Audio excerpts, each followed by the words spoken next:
خوب نام ہے محمد صلی اللہ علیہ وآلہ وسلم، جس پر نکتہ بھی رب کو گوارا نہیں۔ ان کی محبت سے جو منہ پھیرے، دونوں جہاں میں اس کا گزارا نہیں۔ دامن مصطفیٰ صلی اللہ علیہ وآلہ وسلم کو ہم چھوڑ دیں، اتنا کمزور ایمان ہمارا نہیں۔ خود اللہ نے نبی صلی اللہ علیہ وآلہ وسلم سے یہ کہہ دیا، جو تمہارا نہیں وہ ہمارا نہیں۔ جب انسان پیدا ہوتا ہے تو کچھ ساتھ لانے کی اجازت نہیں ہوتی، جب مر جائے تو کچھ ساتھ لے جانے کی اجازت نہیں ہوتی، مگر افسوس کہ اس زندگی اور موت کے درمیان یہی بنی نوع انسان وہ سب کچھ کرنا چاہتا ہے جو ساتھ نہ لایا تھا اور نہ ہی لے جا سکتا ہے۔ لوگ آگ سے ڈرتے ہیں جلا ڈالے گی، لوگ پانی سے ڈرتے ہیں ڈبو ڈالے گا، لوگ طوفان سے ڈرتے ہیں اڑا لے جائے گا، لوگ زلزلے سے ڈرتے ہیں دھنسا ڈالے گا، پر لوگ اللہ تعالیٰ سے کیوں نہیں ڈرتے جو ان سب پر قادر ہے۔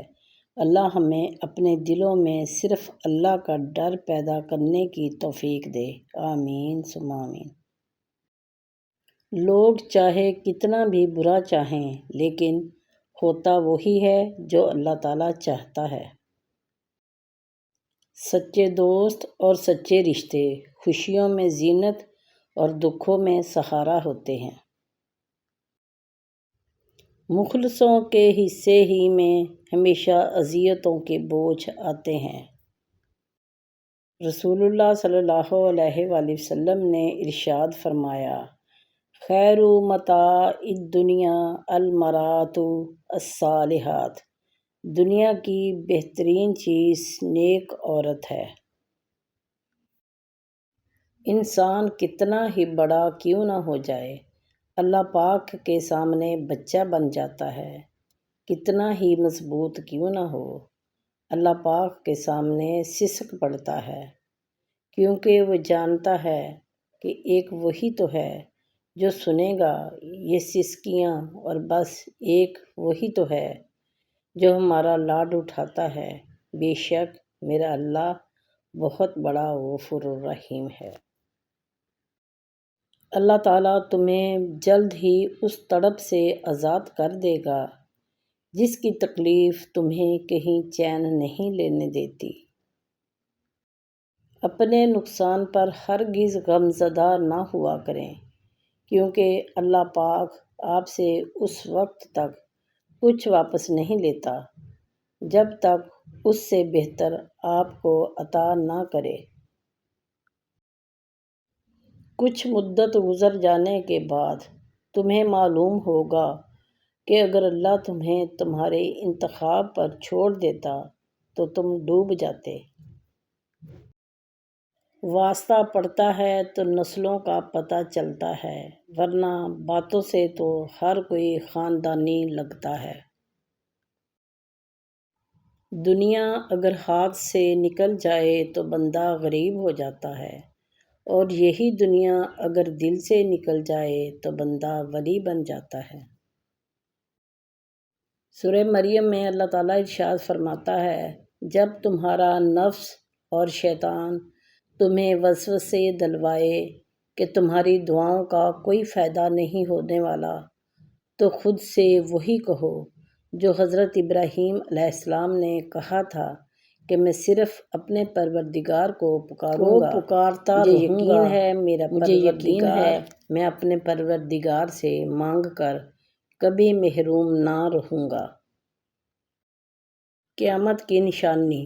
رسول اللہ صلی اللہ علیہ وآلہ وسلم نے ارشاد فرمایا، زمانہ جلدی جلدی گزرے گا اور دین کا علم دنیا میں کم ہو جائے گا، دلوں میں بخیلی سما جائے گی اور لڑائی بڑھ جائے گی۔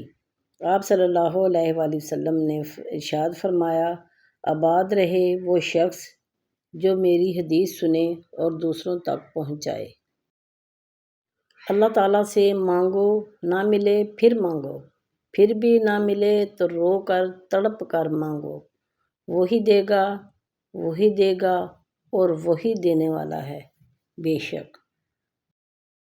اللہ تعالیٰ سورہ رحمان میں فرماتے ہیں فَبِأَيِّ آلَاءِ رَبِّكُمَا تُكَذِّبَانِ، پس اے انسان تو اپنے رب کی کس کس نعمت کے بارے میں جھگڑا کرے گا؟ کیوں منتیں مانگتا ہے اوروں کے دربار سے اقبال، وہ کون سا کام ہے جو ہوتا نہیں پروردگار سے؟ جب تمہیں لگے کہ تمہارا کوئی نہیں ہے تو آسمان کی طرف دیکھنا، وہاں وہ ہے جو ہمیشہ سے تمہارا تھا اور ہمیشہ رہے گا۔ یا مالک الملک، میں اپنے ہی گناہوں کی غلیظ دلدل میں ڈوب گئی ہوں، اور تیری نافرمانیوں کی تو میں نے حد کر دی، لیکن اے مالک تیری رحمت کی تو کوئی حد ہی نہیں، مجھے معاف کر دے اور گمراہی سے حفاظت فرما اور صراط مستقیم پر چلنے کی توفیق عطا فرما، آمین۔